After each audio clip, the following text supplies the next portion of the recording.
हाँ तो छात्रों, आज हम प्रश्नावली 5.1 समांतर श्रेणी की लेकर चल रहे हैं। तो पहला सवाल है, निम्नलिखित स्थितियों में से किन स्थितियों में संबद्ध संख्याओं की सूची एपी है और क्यों। उसका पहला सवाल है, प्रत्येक किलोमीटर के बाद टैक्सी का किराया, जबकि प्रथम किलोमीटर के लिए किराया 15 रुपये है और प्रत्येक अतिरिक्त किलोमीटर के लिए किराया 8 रुपये है। हमें ये चेक करना है कि ये जो स्टेटमेंट दे रखा है, इस स्टेटमेंट से जो श्रेणी बनेगी वो श्रेणी एपी है या एपी नहीं है। ठीक है, तो देखिए पहला सवाल, पहले किलोमीटर के लिए किराया, पहले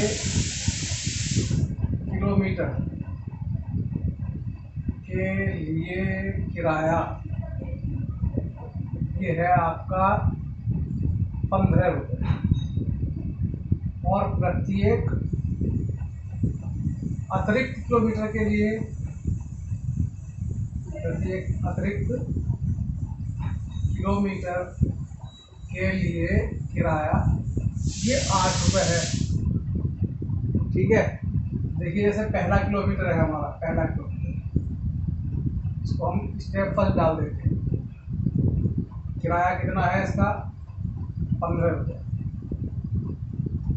दूसरा स्टेप, जब 1 किलोमीटर और आगे बढ़ गए तो 15 + 8 रुपये, यानी कि 15 और 8 कितने हो गए? 23 रुपये हो गया। फिर तीसरा स्टेप, फिर 1 किलोमीटर आगे बढ़ गए तो पहले का 15, फिर चूंकि वो कह रहा है ना प्रत्येक किलोमीटर का किराया 8 रुपये, तो फिर 8 रुपया पहले किलोमीटर का, फिर उसके बाद पहले किलोमीटर का किराया, दूसरा किलोमीटर हुआ उसका किराया 8 रुपये, तो 15 और 8 23 और 8 31 रुपये हो गया। ठीक, अब चौथे स्टेप पे आइए। पहले 15 रुपये, फिर 8 रुपया, फिर 8 रुपया और फिर 8 रुपया, 31 और 8 39 रुपया। तो इस प्रकार हम देख रहे हैं कि 15, उसके बाद 23, उसके बाद 31, उसके बाद 39। ठीक है, इस तरीके से आता चला जाएगा। अब ये एपी है या नहीं है तो हमें सार्वंतर से चेक करना पड़ेगा। ठीक है, सार्वंतर यानी कि दो क्रमागत पदों का अंतर। देखिए D1 निकालते हैं। D1 का मतलब क्या हो गया? पहले दो पदों का अंतर, A2 - A1। ये पहला पद A1 है, दूसरा पद A2 है, तीसरा A3, फिर A4, फिर A5, फिर A6, ऐसे आते चले जाएंगे। तो D1 बराबर हो जाएगा A2 - A1, यानी कि 23 - 15, यानी कि 8 रुपया। अब D2 निकालेंगे, ये होगा A3 - A2, यानी कि 31 - 23, ये भी हो गया 8 रुपया। चूंकि D1 बराबर D2 है, इसलिए ये जो श्रेणी बनी ये एक एपी है, इसलिए ये एक एपी है। इसी तरह से अगले सवाल देखेंगे। देखिए अब अगला सवाल क्या कहता है, पहले का सेकंड, किसी बेलन में उपस्थित हवा की मात्रा, जबकि वायु निकालने वाला पंप प्रत्येक बार बेलन की शेष हवा का 1/4 भाग बाहर निकाल देता है। ये है किसी बेलन में उपस्थित हवा की मात्रा। माना पहले का सेकंड, माना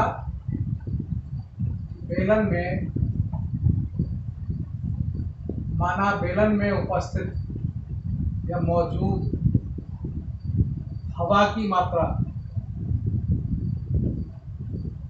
ये मान लो आप है आपकी V घन मात्रक। ठीक है, और वो कह रहा है कि जो पंप है वो प्रत्येक बार 1/4 भाग बाहर निकाल देता है शेष हवा। अब शेष हवा आपकी V घन मीटर है, तो इसका 1/4 भाग बाहर निकाल लिया। बाहर निकालने पर बाहर निकाली गई हवा की मात्रा, बाहर निकाली गई हवा की मात्रा ये आई V का 1/4, यानी कि जितनी थी उसका 1/4, यानी कि ये हो गया V/4 भाग। कितना भाग बाहर निकाल लिया आपने। अब शेष कितना रह गया, शेष मात्रा, बेलन में हवा की शेष मात्रा, बेलन में हवा की शेष मात्रा पहले थी V घन मात्रक और V/4 भाग निकाल दिया, तो V माइनस V/4 कितना आ जाएगा, 4 की V से गुणा करो 4V, 4V में से V गया तो आ गया 3V, 3V/4 घन मात्रक। ये इतनी हवा आपकी शेष रह गई। ठीक है, अब आप फिर देखिए, फिर से बाहर निकालिए 1/4, बाहर निकाली गई हवा की मात्रा। अब किसका निकाला, जो शेष हवा बेलन में रह गई थी उसका 1/4। शेष हवा कितनी रह गई थी, 3V/4 का 1/4 ये निकाल दिया बाहर, तो कितना हो गया ये 3V/4 का की जगह गुणा 1/4, यानी कि ये हो गया 3V/16 भाग ये बाहर निकाल दिया। अब शेष कितना रह गया, शेष बेलन में शेष हवा की मात्रा, बेलन में शेष हवा की मात्रा पहले कितनी थी 3V/4, अब 3V/16 निकल गया, माइनस 3V/16 निकल गया, तो माइनस 3V/16 लिखा जाएगा। अब जब हम इसको घटाएंगे तो लासा लेकर घटाएंगे, लासा कितना आ गया 16, 4 से 16 को भाग करेंगे, 4 चौक 16, ये जो 4 चौक 16 का चौक आया है, इस चौक की 3 से गुणा करेंगे, 4 के 12 भी माइनस 16 एकम 16, ये जो एकम आया है भाग करने के बाद, इस एकम की 3V से गुणा करेंगे तो हो गया 3V, तो 12V में से 3V गए, 9V/16 घन मात्रक। ठीक है, ये बेलन में शेष बची। ठीक है, और अब आप देखिए कितने स्टेप आ गए हमारे पास पहला स्टेप था V, दूसरा था 3V/4, तीसरा था 9V/16, ऐसी स्टेप आते चले जाएंगे। तो ये A1 हो गया, ये A2 हो गया और ये A3 हो गया, ऐसे A4 A5। लेकिन हमें ये सिद्ध करने के लिए केवल 3 पदों की जरूरत पड़ेगी, तो 3 पद हमने निकाल लिए। अब हम चेक करते हैं D1 कितना है, D1 यानी कि सार्वधातुक, पहला सार्वधातुक, पहले 2 पदों का अंतर, A2 minus A1, A2 minus A1, A2 है 3V/4 और A1 है V, तो घटा दो आप इसको,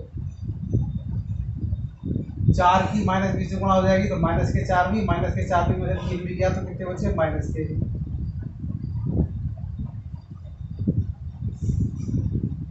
माइनस के V/4। ठीक है, तो देखिए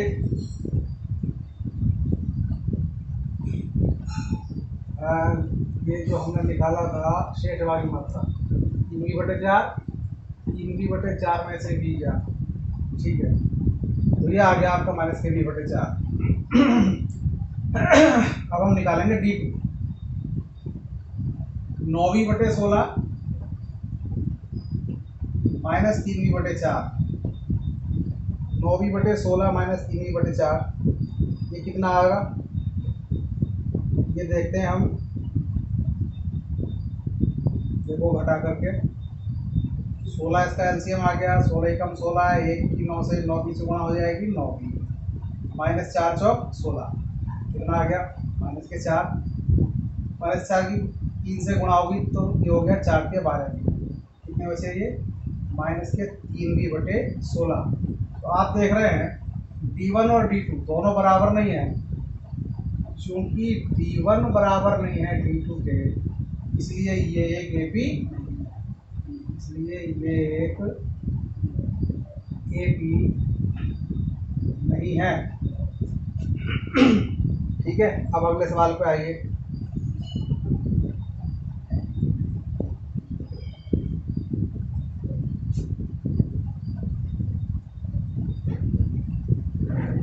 पहले का थर्ड चेक करेंगे। पहले का थर्ड, प्रत्येक मीटर की खुदाई के बाद एक कुआं खोदने में आई लागत, जबकि प्रथम खुदाई की लागत 120 रुपया है और बाद में प्रत्येक मीटर की खुदाई की लागत 50 रुपये बढ़ती जाएगी।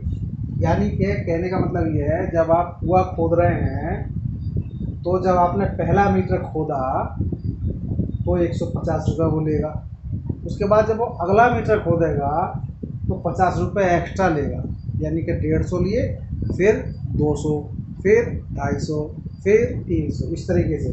क्योंकि चेक करते हैं तो पहले प्रथम मीटर खोदने में ये पहले का थर्ड, प्रथम मीटर खुदाई की लागत यह है 150 रुपया। अगले किलोमीटर की, अगले मीटर की खुदाई की लागत 50 रुपया। तो देखिए ये पहला स्टेप, देखिए पहला 150, दूसरे में हो जाएगा 150 प्लस 50, ये हो गया 200 मीटर, 200 रुपया। ये पहले 150 रुपया था, 200 रुपया आ गया। तीसरे स्टेप में देखिए 150 प्लस 50 प्लस 50, ये आ गया 250 रुपया। फिर एक और देख लो, 150 प्लस 50 प्लस 50 प्लस 50, ये आ गया 300 रुपया। अब चेक करते हैं, देखिए 150, 200, 250, 300, ऐसे आता चला जाएगा। अब आप निकालेंगे D1। D1 होता है A2 माइनस A1। A2 कितना है 200 रुपया, A1 कितना है 150 रुपया, कितना आ गया शेष 50 रुपया। अब D2 निकालेंगे, D2 होता है A3 माइनस A2, यानी कि तीसरा पद माइनस दूसरा पद। तीसरा पद है 250 रुपया, दूसरा पद है 200 रुपया, कितना आ गया 50 रुपया। तो इस तरीके से देख रहे हैं, चूंकि D1 बराबर D2 है, इसलिए ये एक एपी है। ठीक है, अब आप अगले सवाल पे आएंगे। सवाल नंबर पहले का फोर्थ।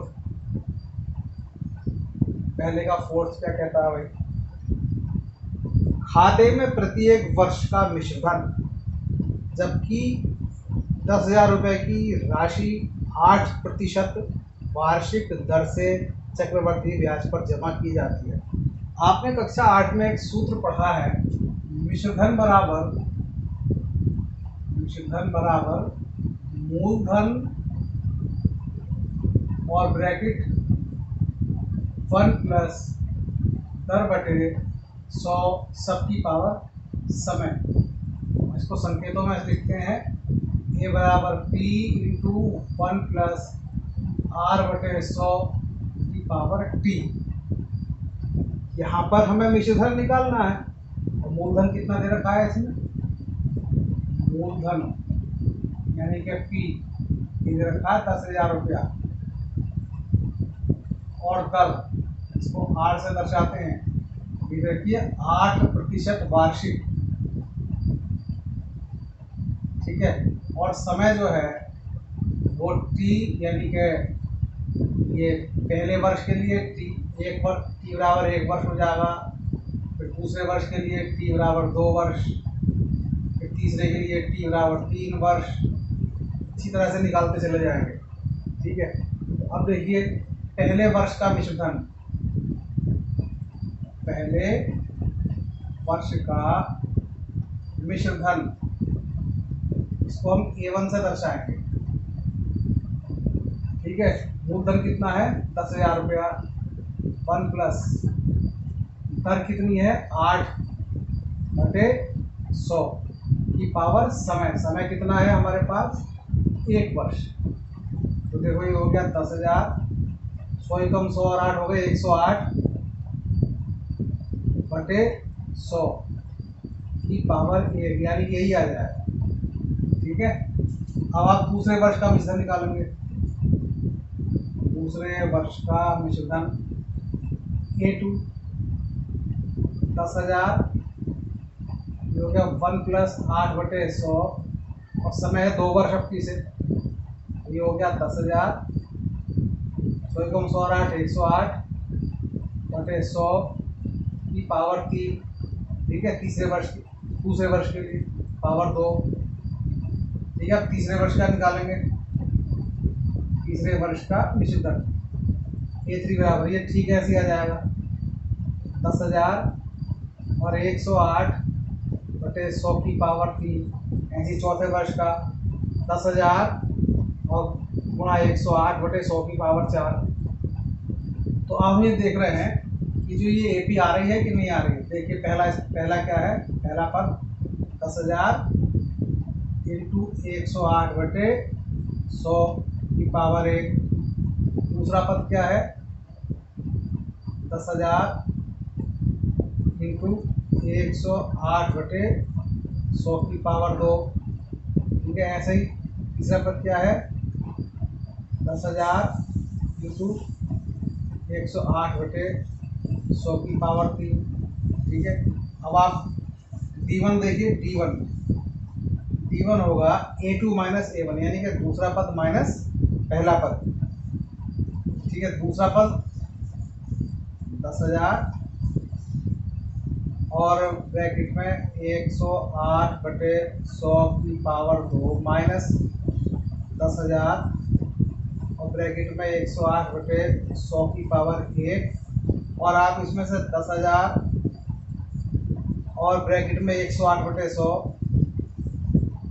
ये कॉमन ले लें तो क्या बचेगा, 108 बटे 100 माइनस यहाँ बचेगा 1। ठीक है, आगे देखें, ये D1 आ जाएगा 10,000 गुणा 108 बटे 100 गुणा 108 बटे 100 माइनस 1 है तो 100 ही कम 100, 1 की 100 से गुणा करेंगे 100 ही कम 100, तो 108 में से 100 जाएगा, कितना बचेगा 8 बटे 100 बचेगा। ठीक है, ये इतना आ गया D1। इसी प्रकार से D2 निकालेंगे। अब D2 निकलेगा, तीसरे पद में से दूसरा पद घटाएंगे। तीसरा पद क्या है, तीसरा पद है 10,000 और ब्रैकेट में 108 बटे 100 की पावर 3 माइनस 10,000 और ब्रैकेट में 108 बटे 100 की पावर 2। ठीक, देखिए अब इसमें से भी कॉमन ले लेंगे हम। 10,000 और ब्रैकेट में 108 बटे 100 की पावर 2 कॉमन ले लिया तो क्या रह गया, यहाँ पर रहेगा 108 बटे 100 और यहाँ पे क्या रह जाएगा, ये पूरा ही कॉमन से ला गया बाहर, ये -1, ये आ गया 10,000 और इंटू 108 बटे 100 की पावर 2 गुणा 8 बटे 100 बचेगा। अब आप चेक करो भाई कि ये क्या समान है, क्या D1 बराबर D2 के है? D1 बराबर नहीं है D2 के, है ना। क्यों? क्योंकि ये है हमारे पास 10,000 गुणा 108 बटे 100 गुणा 8 बटे 100, ये है 10,000 गुणा 108 बटे 100 की घात 2, यहाँ पे घात 1 है।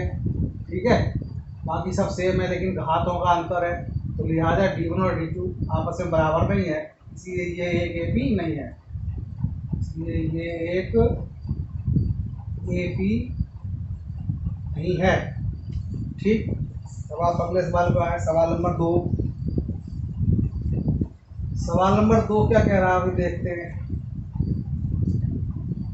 सवाल नंबर 2,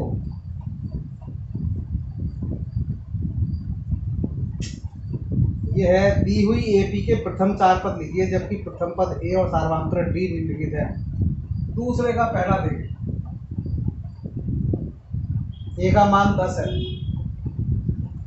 और बी का मान भी 10 है। तो जो मैंने आपको एपी का जो जनरल फॉर्म बताई थी वो ये बताई थी, पहला पद ए, दूसरा पद ए प्लस डी, तीसरा पद ए प्लस 2d और चौथा पद ए प्लस 3d, ऐसी पांचवा पद ए प्लस 4d। ये इसका व्यापक रूप है। तो हम देखिए निकाल रहे हैं। पहला पद तो हमारे पास 10 ही है, पहला पद 10 है। दूसरा पद, ये सूत्र है इसका ए प्लस बी, यानी कि 10 प्लस 10 यानी कि 20। तीसरा पद अब निकालेंगे, तीसरा पद यह है ए प्लस 2d, हो गया 10 प्लस 2 गुणा 10, 10 दूनी 20 और 10 30। चौथा पद हो जाएगा ए प्लस 3d, यानी कि 10 प्लस 3 गुणा 10, 10 या 30 और 10 40। क्या आ गया? प्रथम 4 पद लिखवा रहे हैं, पांचवा पद भी निकालना पड़ेगा। ये हो गया ए प्लस 4d, पांचवा पद ए प्लस 4d, तो 10 प्लस 4 गुणा 10, 10 तो 40 और 10 50। ये आपका आंसर आ गया। जो अगले 4 पद हैं वो ये है 20, 30, 40, 50 डॉट डॉट डॉट आते चले जाएंगे। अब आप अगले सवाल पे आए। अगला सवाल कह रहा है, सेकंड पार्ट है इसका, ए बराबर -2 और डी बराबर 0। ठीक है, तो पहले पद को हम A1 करके लिख सकते हैं। A1 कितना है? -2। ठीक है, निकालेंगे A2, दूसरा पद। पहले पद को A1, दूसरे पद को A2, तीसरे पद को A3, ऐसे लिखते चले जाइए। अब जो दूसरा पद है, दूसरे पद को A प्लस डी लिखेंगे, A प्लस डी, ए की जगह -2 प्लस 0, क्या आ गया? निकल गया -2।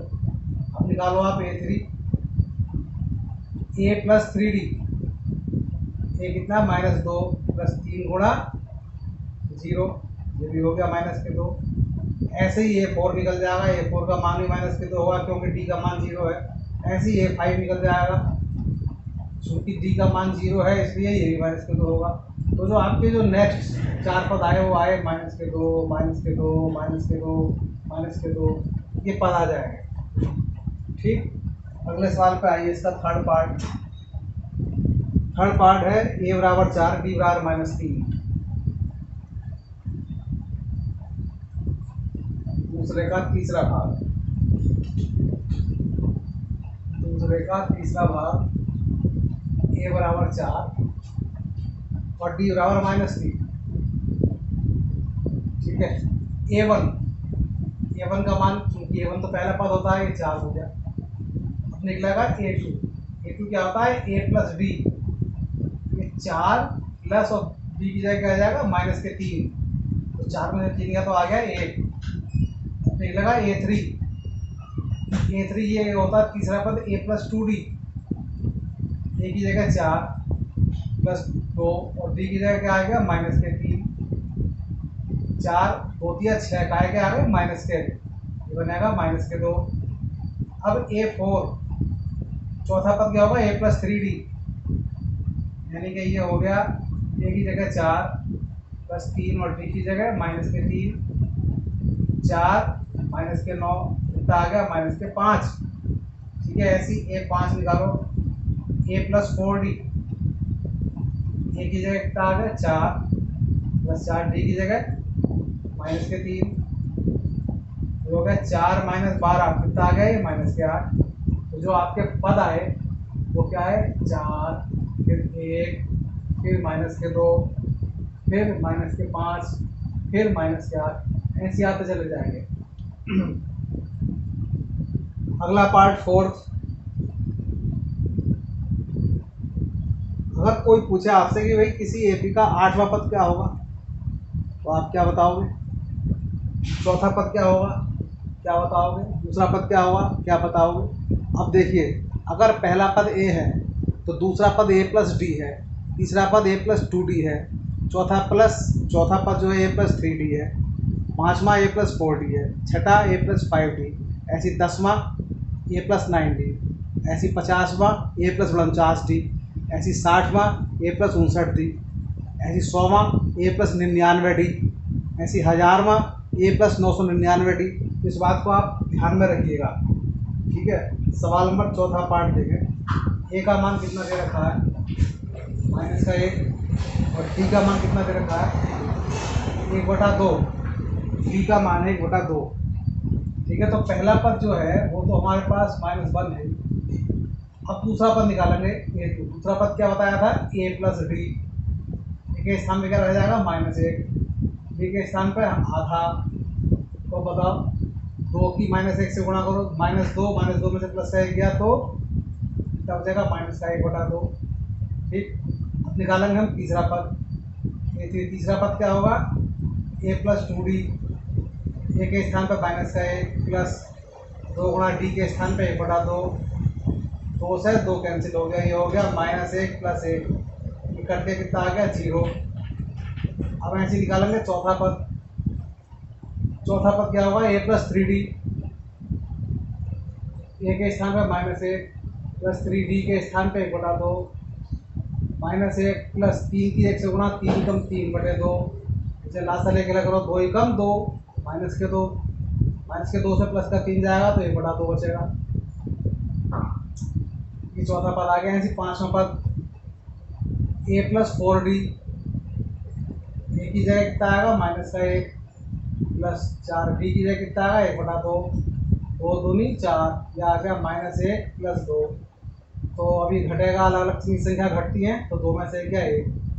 तो आपके जो पद आए वो क्या क्या आए भैया, -1, तो पहला पद दे रखा था, उसके बाद -1/2, उसके बाद 0, उसके बाद 1/2, उसके बाद 1, ऐसे आते चले जाएंगे, ठीक है।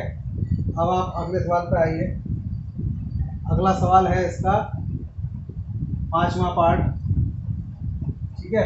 ऐसा सारे सवाल अब एक ही जैसे, 5वें सवाल को आप स्वयं निकाल कर देखिए, ऐसे निकलेगा। और अब आप सवाल नंबर 3 पे आए। सवाल नंबर 3 क्या कह रहा है, सवाल नंबर 3 कह रहा है कि निम्नलिखित में से प्रत्येक एपी के लिए प्रथम पद तथा सर्वांतर लिखिए। तीसरे का पहला प्रथम पद लिखना है और सर्वांतर लिखना है। ये रखा 3, उसके बाद फिर 1, फिर -1, फिर -3। तो प्रथम पद तो इसमें क्लियर हो गया, प्रथम पद वो तो 3 है क्लियर। अब सार्वधातुक निकालेंगे। सार्वधातुक कैसे निकलता है, दूसरे पद में से पहला पद घटा के निकलता है। दूसरा पद क्या है हमारे पास, 1, पहला पद क्या है, 3। 1 में से 3 गया तो -2 बचेंगे, ये आ गया सर्वांतर, -2। तो प्रथम पद 3 इसका आंसर हो गया और सर्वांतर इसका -2 हो गया आंसर, ठीक है। ऐसी सेकंड पार्ट देखिए इसका, ये है -5, फिर है -1, फिर है 3, फिर है 7 ... देखिए जो प्रथम पद है, प्रथम पद इसको ए से दर्शाया जाता है या A1 भी कह देते हैं, इधर रखा -5। अब निकालना आपको सर्वांतर। सर्वांतर ये होता है दूसरा पद माइनस पहला पद। दूसरा पद क्या है, -1 माइनस, और पहला पद क्या है, -5, ठीक है। ये हो गया -1 और +5, कितना आ गया, 4। तो सर्वांतर आ गया 4, ये इसका आंसर आ गया, और प्रथम पद -5 इसका आंसर आ गया, ठीक है। इसके बाकी सवाल आप थर्ड और फोर्थ इसी टाइप से आप कर सकते हैं। अब सवाल नंबर देखते हैं चौथा। सवाल नंबर चौथा देखेंगे। सवाल नंबर चौथा क्या कहता है, निम्नलिखित में से कौन कौन एपी है, यदि कोई एपी है तो इसका सार्वधातुक ज्ञात कीजिए और इसके 3 और पद लिखिए। तो चौथे का पहला सवाल 2, उसके बाद है 4, 8, 16। 4, 8 और 16 डॉट डॉट डॉट। तो ये हमें चेक करना है कि AP है या AP नहीं है। तो देखो भैया, AP है या AP नहीं है, इसका तो एक ही फॉर्मूला है कि इनके सार्वांतर निकाल लेंगे। सार्वांतर T1 दूसरा पद माइनस पहला पद यानी कि A2 माइनस A1 4 माइनस 2 यानी कि 2। अब निकालेंगे D2 तीसरा पद माइनस दूसरा पद A3 माइनस A2। तीसरा पद क्या है 8, दूसरा पद क्या है 4। 8 में 4 क्या 4। ये D1 2 है और D2 4 है। चूंकि D1 बराबर नहीं है D2 के, इसलिए ये एक AP नहीं है। नेक्स्ट क्वेश्चन देखेंगे। नेक्स्ट पार्ट इसका सेकंड पार्ट है 2, 5/2,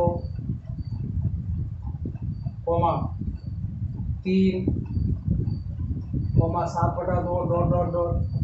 तो देखो भैया, D1 निकालना है A2 माइनस A1। दूसरे पद में से पहला पद घटाओ 5/2 माइनस के 2। दूसरा पद 5/2 है, पहला पद 2 है, तो 2 दूनी 4, 2 की 2 से गुणा करेंगे 2 दूनी 4। 5 में 4 घटेगा तो 1/2 आ गए। अब निकालो D2। यह है A3 माइनस A2। A3 कितना है 3, A2 कितना है 5/2। 2 3 6, 6 में 5 गया 1/2। चूंकि D1 बराबर D2 है, इसलिए ये एक AP है। अभी कहता है कि इसके अगले 3 पद लिखने हैं, तो 4 पद तो लिखे हुए हैं, 1 2 3 4। 5वां पद बताओ क्या होगा इसका। 5वें पद का फार्मूला क्या होता है A प्लस 4D। 5वें पद का फार्मूला A प्लस 4D। एक कम करके लिखेंगे। A का मान कितना है 2, 4 और D का मान कितना है 1/2। 2 दूनी 4, 2 प्लस 2 कितना हो गए 4। अब छठा पद निकालो। छठा पद क्या होगा A plus 5D। A plus 5D A के स्थान क्या लिखेंगे 2। 5/D के स्थान क्या लिखेंगे 1/2। 2 प्लस 5 की 1 से गुणा 5 एकम 5/2। 2 दूनी 4, 2 की 2 से गुणा करो 2 दूनी 4, 4 में 5 जोड़ दी होगा 9/2। ठीक है। अब इसका 7वां पद निकालो। 7वां पद क्या है A प्लस 6D। A के स्थान में क्या लिखा जाएगा 2 प्लस 6D के स्थान में क्या लिखा जाएगा 1/2। 2 तिया 6, 2 प्लस 3 आ गया, 2 और 3 कितने हो गए 5। तो जो आपके अगले पद आए वो आए 4, उसके बाद 9/2, उसके बाद 5।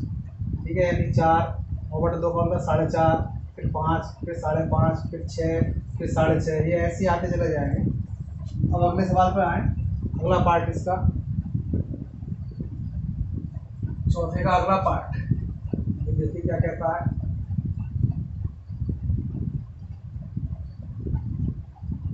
चौथे का अगला पार्ट है ये माइनस के 1.2। चौथे का थर्ड माइनस के 1.2, उसके बाद माइनस के 3.2, उसके बाद माइनस के 5.2, उसके बाद माइनस के 7.2 डॉट डॉट डॉट। वही फार्मूला निकालना। D1 निकालो दूसरा पद माइनस पहला पद यानी कि A2 माइनस A1। A2 का मान कितना है माइनस के 3.2, माइनस A1 का मान कितना है माइनस के 1.2। ये माइनस के 3.2 और ये ब्रैकेट खोलेंगे तो प्लस हो जाएगा 1.2। 3.2 में से 1.2 गए तो कितने बचेंगे 2 बचेंगे। काय के माइनस के 2.0। ठीक है। अगले पार्ट पे आओ आप। अब D2 निकालो। D2 क्या है A3 माइनस A2। A3 कितना है हमारे पास माइनस के 5.2, माइनस A2 कितना है माइनस के 3.2। तो माइनस के 5.2 ब्रैकेट खुलेगी तो हो जाएगा प्लस 3.2। तो देखो ये कितना बचेगा ये माइनस के 2.0 बचेगा। ठीक है। अब चूंकि D1 बराबर D2 है, D1 बराबर D2, इसलिए ये एक क्या है AP है। इसलिए ये एक AP है। इसके 4 पद तो दे रखे, अब पाँचवा पद निकालना है। पाँचवा पद का फार्मूला क्या होगा? ए प्लस 4d। ए प्लस 4d ए के स्थान में क्या लिखा जाएगा? माइनस के 1.2 प्लस 4। ए के स्थान में क्या लिखा जाएगा? माइनस के 2 और माइनस के 1.2 ये हो गया माइनस के 8। ठीक है, तो कितना हो गया? माइनस का 8 और माइनस के 1.2 कितने होगा? माइनस के 9.2। ठीक है, ये पांचवा पद हो गया। ऐसे छठा पद ए प्लस 5d ए के स्थान पे कितना आएगा? माइनस के 1.2 प्लस 5। डी के स्थान पे कितना आएगा? डी के स्थान पे हमारे पास वही है माइनस के 2 और माइनस का 1.2 और माइनस के 10। ठीक है, तो ये एक से चिन्ह की संख्या हमेशा जोड़ती है, तो 10 में माइनस का 1.2 जोड़ दिया तो माइनस के 11.2 हो जाएगा। ठीक है, ऐसे ही अगला पद निकाल दो। ए 7 ए प्लस 6d ए के स्थान पे कितना लिखा जाएगा? माइनस के 1.2 प्लस 6। डी के स्थान पे कितना लिखा जाएगा? माइनस के 2। माइनस के 1.2 6 दूनी 12 माइनस के 12 ये हो गया माइनस के 13.2। इस प्रकार से पद आते चले जाएंगे। ठीक है, इसी तरह से हम सारे पार्ट करेंगे। देखिए अब अगले पार्ट पे आएंगे। अगला पार्ट क्या कह रहा है?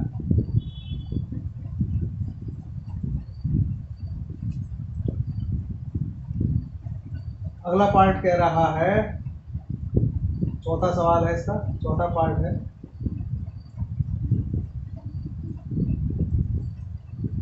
चौथा पार्ट माइनस के 10, उसके बाद माइनस के 6, उसके बाद माइनस के 2, उसके बाद 2। तो देखो भाई d1 निकालना है पहले। दूसरा पद माइनस पहला पद a2 माइनस a1। a2 के स्थान में क्या रह जाएगा? माइनस के 6। a1 के स्थान में क्या रह जाएगा? माइनस के 10।